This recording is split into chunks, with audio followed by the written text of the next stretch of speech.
Ei, gente, bom dia! Agora é comigo aqui na Manhã da Piedade, né? A televisão da família mineira, a televisão da nossa padroeira, Nossa Senhora da Piedade. Pois é, meu amigo, final de ano chegando, muitas festas, muitos presentes. E por falar em presentes, sabe qual é o melhor presente? É aquele que dura para a vida toda, não é verdade? Não estraga, não desvaloriza, você usa e ele só valoriza. É terra, meu irmão, Quem investe em terra não erra. Fazendia São Francisco, 30 mil metros quadrados de terra, pertinho da represa do Rio São Francisco, aquele lugar lindo, maravilhoso, ideal para você construir a sua casinha de campo, criar uma vaquinha, seu cavalo, cachorro, galinhada solta no terreiro, plantar sua horta, flores, frutos, ter o seu fogão a lenha, compartilhar os momentos de lazer com a família. Isto aqui é ter uma boa vida, né, amigo? Ligue aí e dê esse presentão para a sua família. E você que está achando aí que vai ter isso aí à vontade para você, você vai ficar, não precisa ser gente rica não, está muito enganado. Você vai comprar a sua fazendinha com um sinalzinho e mensalidade a partir de R$ 315. Isso mesmo, 30 mil metros quadrados de terra, próxima à represa e do Rio São Francisco, para a liberdade dos seus filhos, dos seus netos, pagando mensais a partir de R$ 315. É a fazendinha mais barata do Brasil. Ligue agora e agende a sua visita, que a gente leva você de graça até o local. É Francisco Rocha Imóveis, 3201-2600. 3201-2600, é só falar com Francisco Rocha Imóveis. Pois é, hoje nós vamos conversar com uma das mais importantes comentaristas econômicas, jornalista, economista e comentarista econômica do Brasil. Eu estou com a maior alegria de falar aqui com a minha amiga Rita Mundim. Rita, bom dia. Prazer recebê-la aqui. Pelos elogios, ainda bem que você é meu amigo. A Rita é realmente uma grande comentarista econômica, né? Pena que ela está em Belo Horizonte, porque ela é do Brasil hoje, né? Os comentários que ela faz, os contatos que ela tem, que são muito importantes e que trazem para todos nós, ouvintes de rádio, telespectadores, né? Leitores de jornal, muita informação, muita coisa boa. Rita, nós estamos aí, vamos dizer assim, no ápice da economia brasileira, porque são dois governos que nós teremos aí nos próximos dias, um da República e um do Estado. Isso. E temos, né, Cir, uma mudança que eu acho que a maioria dos brasileiros ainda não percebeu o que está acontecendo com o Brasil. Nós tivemos, nos últimos 50 anos, a maior taxa de juros do mundo. É verdade. E a mudança estrutural que nós vamos ter daqui para frente, mantida essa linha aí que eles estão prometendo na política econômica, é que o brasileiro, pela primeira vez, para ganhar dinheiro, ele vai ter que trabalhar. Então, o trabalho nunca teve valor no Brasil. É verdade. O que tinha valor no Brasil é o dinheiro. Então, a gente era um país invertido, aonde todo mundo queria dinheiro, sem trabalhar. Porque se você obtivesse dinheiro por corrupção, por contravenção, ganhar na Mega Sena, era só isso que o brasileiro queria. Você pegava o dinheiro, aplicava em título público e não precisava de fazer mais nada. É verdade. Então, o brasileiro, há mais de 50 anos, ele tem o sangue da agiotagem nas veias. E a agiotagem não enriquece ninguém, só quem tem o dinheiro. Mas o país, ele é rico quando existe produção de bens e serviços. Quando a gente fala do PIB, o que é o PIB? Produto Interno Bruto. O PIB é a soma das riquezas que um país produz.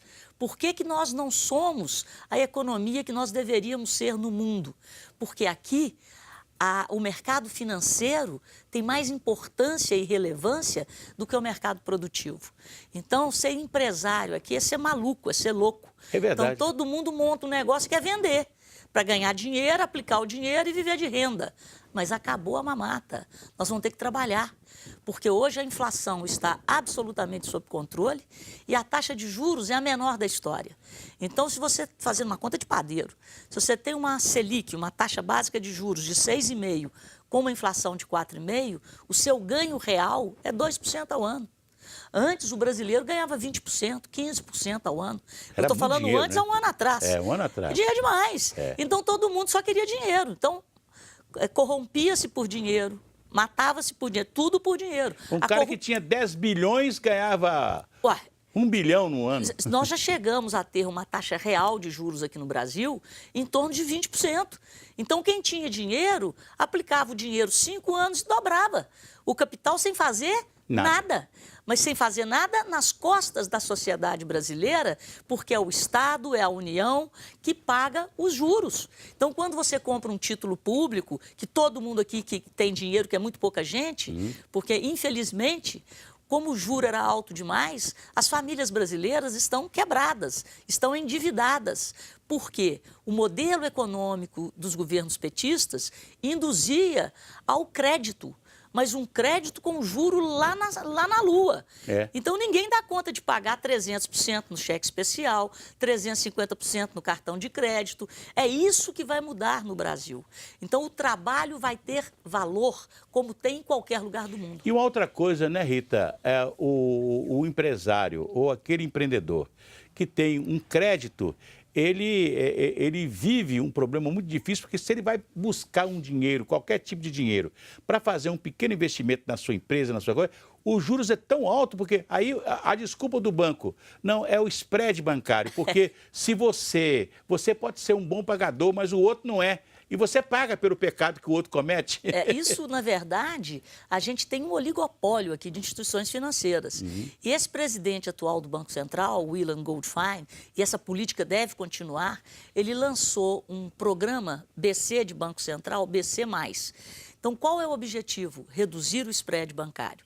Mas por que o spread bancário é tão alto no Brasil? Para quem não é do ramo, né?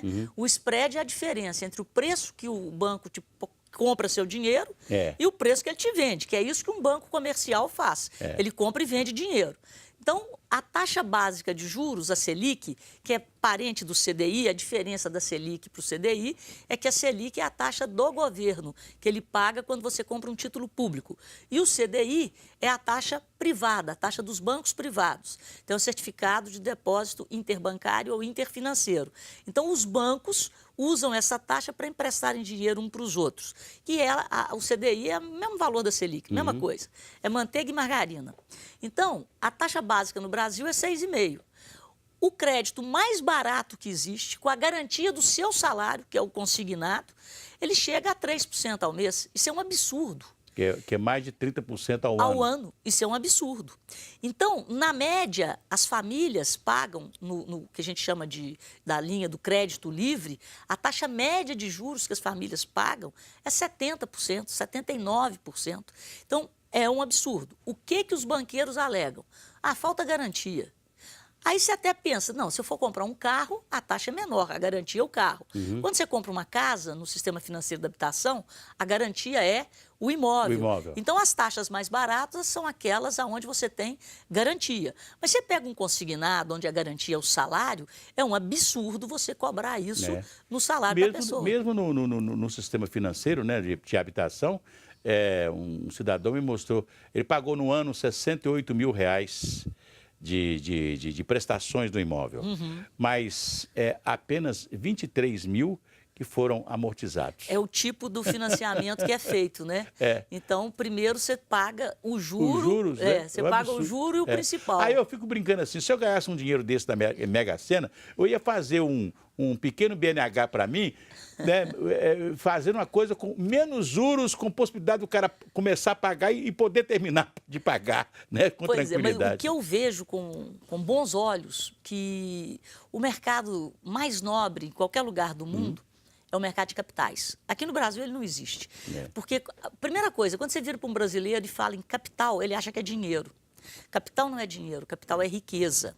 Então, quando você fala estoque de capital de um país, eu estou falando daquilo que está construído no país, das estradas, dos hospitais, das escolas, né, de tudo aquilo que foi construído no país. Um bem de capital é uma máquina, é alguma coisa que gera riqueza. Então, toda máquina, todo o equipamento que fabrica mais coisas para o país, ele aumenta o estoque de capital, é um bem de capital. Por exemplo, a máquina de costura. Se você me der uma máquina de costura, ela vai ficar lá na minha sala, eu vou falar, nossa, o Assir me deu um presentão. Mas ela vai virar uma mesinha, um negócio assim. Você pega uma máquina de costura e dá para uma costureira, ela vai viver daquilo. Então, a máquina de costura para costureira é um bem de capital. Um bem de capital. Então, ela vai fazer roupa, ela vai fazer e vai movimentar a economia. Qual que é o problema do Brasil? não tem investimento na área produtiva que gera riqueza e que gera o emprego. É verdade. Porque todo mundo só quer dinheiro para aplicar no mercado financeiro. Então, o mercado financeiro, com essa taxa de juros nessa altura, ele mata o setor produtivo. Você quebra. Se você tomar dinheiro no crédito, e você outra quebra. coisa, né? O Brasil, ao invés de ter dinheiro para fazer investimento, nós chegamos a pagar 350 bilhões por ano.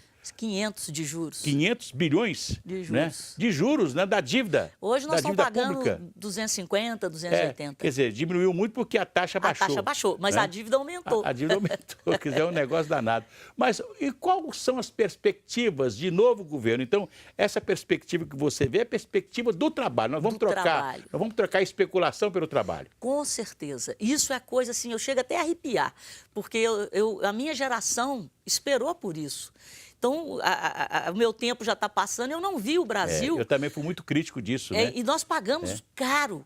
O Plano Real, que estabilizou a moeda, que é a maior conquista da sociedade brasileira, nos custou muito caro. O governo teve que vender muitos ativos, né? Houve a privatização, isso também foi bom, porque vai continuar havendo privatizações. Por quê? Não é papel do Estado produzir bens e serviços. Isso é papel da iniciativa privada, correr esse risco. Então, as empresas públicas viram cabides de emprego. Então, quando o Paulo Guedes, que será o super-ministro, 2 postos Piranga, né? E isso me dá muita satisfação. Porque o que você tem no Brasil? Insegurança jurídica. Você tem medo de empreender porque o governo muda as regras. Então, com o Sérgio Moro de um lado e com o Paulo Guedes, que ele não é neoliberal, ele é liberal.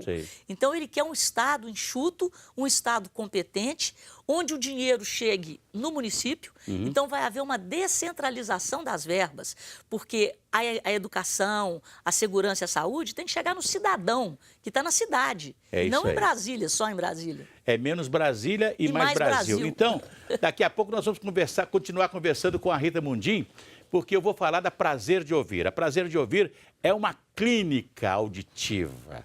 E quando eu falo clínica auditiva, eu lembro que muitas pessoas começam a ficar mais velhas e aí começam a sentir problema de audição.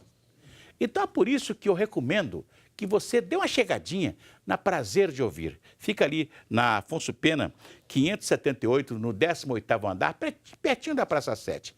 Você vai ser muito bem atendido, né?